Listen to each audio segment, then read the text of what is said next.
பனீர் வா சாப்பிடலாம். இல்லை பரவாயில்ல சார், இருக்கட்டும். நீங்கள் போய் சாப்பிட்டு வாங்க, நான் அதுக்கு வெயிட் பண்ணுறேன். நான் இது வரைக்கும் ஒரு டிரைவர் மாதிரி ட்ரீட் பண்ணியிருக்கேனா? ஃப்ரெண்டு மாதிரி நினச்சி தானே என் பர்சனல் விஷயம்லாம் உங்ககிட்ட சொன்னேன். அதுக்கு இல்லை சார், டெய்லி வீட்டில் ஒய்ஃப் கையிலே டிஃபன் சாப்பிட்டு பழகிட்டேன், அதான்.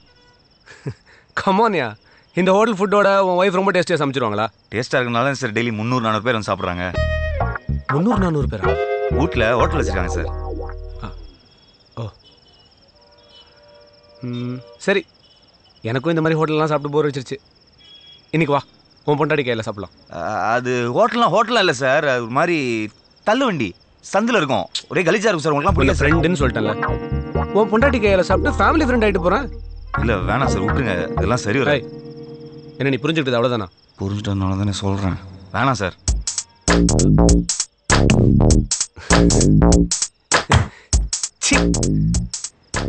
உன் ஒய்ஃபை போய் நான் எப்படி? நீ என் தம்பி மாதிரி.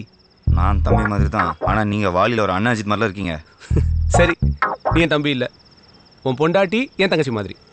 மாதிரி என்ன, தங்கச்சி தான். வா, நீ தங்கச்சி கையில் தான் சாப்பிட்றதுன்னு செட் பண்ணிட்டேன், வா போகலாம். பன்னீர், ஒய்ஃப்னு இருக்கிற, லவ் மேரேஜா இல்லை அரேஞ்ச் மேரேஜா? லவ் மேரேஜ் தான் சார். அப்படியா? போகிற வரைக்கும் லவ் ஸ்டோரி கொஞ்சம் சொல்ல கேட்போம். ஒரு நாள் என் ஃப்ரெண்டு குமார் வீட்டுக்கு சரக்கு அடிக்க போயிருந்தேன். மாமா இந்த சாவி உள்ள போ, கரெக்டாக 3வது வீடு. நான் போய் சாருக்கு சைட் டிஷ் வாங்கிட்டு வரேன். சீக்கிரம் வந்துரு. வழக்கமாக லவ் பண்ணுற பொண்ணை பார்த்தா பல்பு எரியும்னு சொல்லுவாங்க, எனக்கு ஆஃப் ஆச்சு. இருட்டில் ரூம் சாவியை கீழே போட்டு தேடிட்டு இருந்தேன். யோ, செல்போனை யூஸ் பண்ண வேண்டியது தானே? முடியாதுங்க, பேலன்ஸ் இல்லை. ஐயா, டியூப்லைட்டு இப்போ பாரு.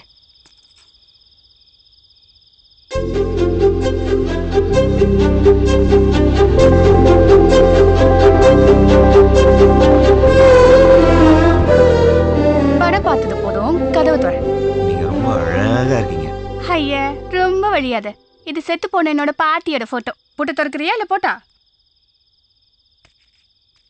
ஒருத்தர் மூஞ்சியை பார்த்தாலே எனக்கு எல்லாமே தெரியுங்க. சாமுத்திரிகா லட்சணம். இந்த அழகான குரலுக்கு இந்த அழகான மூஞ்சி தான் செட் ஆகும்.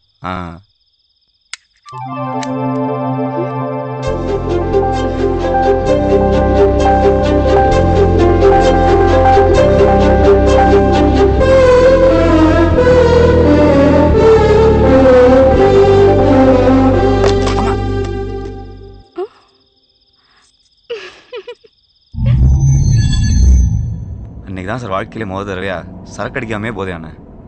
மறுநாளே அவளை பார்க்க அவள் ஹோட்டலுக்கு போனேன்.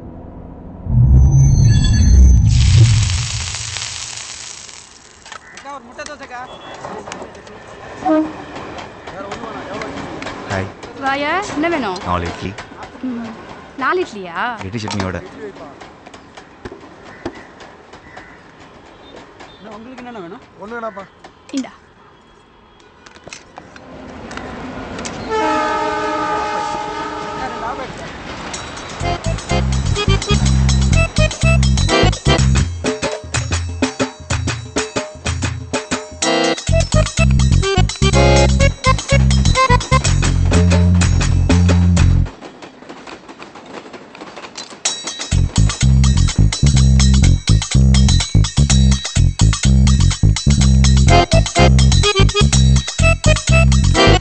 இட்லி பார்சல்.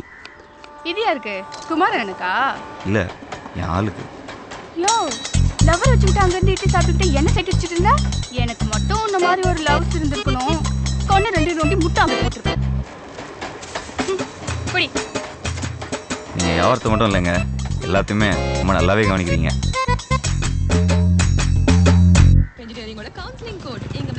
சாயங்காலம் பஜ்ஜி போடணும், வாழைக்காய் வாங்கி வந்துடு. அக்கா, வாழைக்காய் பஜ்ஜியோட வெங்காய பஜ்ஜியும் போட்டுருவோம்க்கா. நீ வாழைக்காய் மட்டும் வாங்கியா? அது காலியான போதும். ஆமா, நான் சொல்லி என்ன கேட்டிருக்க? கரெக்டா 4 மணிக்கெல்லாம் வந்துடு, லேட் ஆக்கிடாத. தம்மா, என்னையா ஏன் விட்டாண்ட? வாழை இட்லி சாப்பிடுச்சு, என்ன சொல்லுச்சு? அது இருக்கட்டும், நீங்க சாப்பிட்டீங்களா? இனிமே தான் சோறாக்கி சாப்பிடணும். இதுக்கு மேல போய் சமைக்கணுமா? என்ன பண்றது? இந்தாங்க. என்னது இது? முதல்ல பிரிச்சு பாருங்க.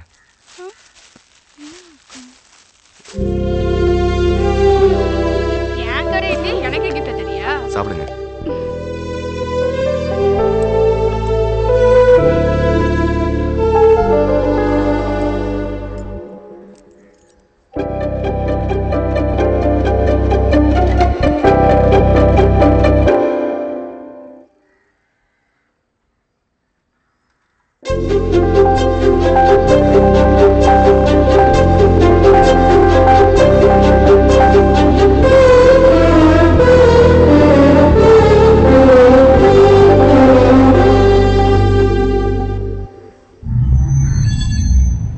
அவ சுட்ட இட்லியை வச்சு அவளையே சுட்டுட்ட.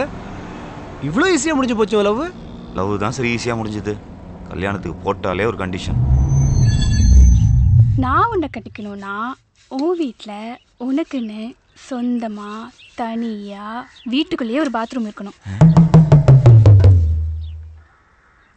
பாத்ரூமா?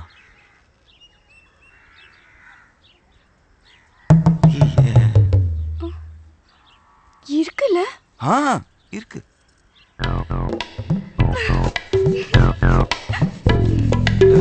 கண்டிஷன் தப்பா இருக்கலாம், ஆனா கப்பா இருக்கே. நான் பிறந்ததுல இருந்து எல்லா வீட்லயுமே காமன் பாத்ரூம் தான்யா. 100 மீட்டர் ஓட்டப்பந்தயத்துக்கு கூட 10 தடை தான் வைப்பாங்க. ஆனா 20 மீட்டர்ல இருக்க பாத்ரூம்க்கு 25 தடை.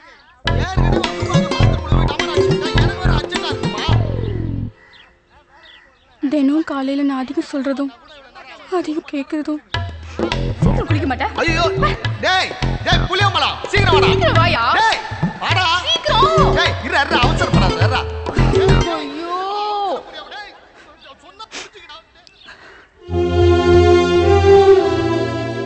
காசே இல்லாம கூட இருந்துடலாம்யா. காமன் பாத்ரூம்ல இருக்க முடியாது. கவலையே படாத. கல்யாணத்துக்கு அப்புறம் எல்லா பொண்ணுங்களும் முழுகாம இருக்கணும்னு ஆசைப்படுவாங்க. ஆனா நீ மட்டும் முழுகிட்டே இருக்க போற சந்தோஷத்துல.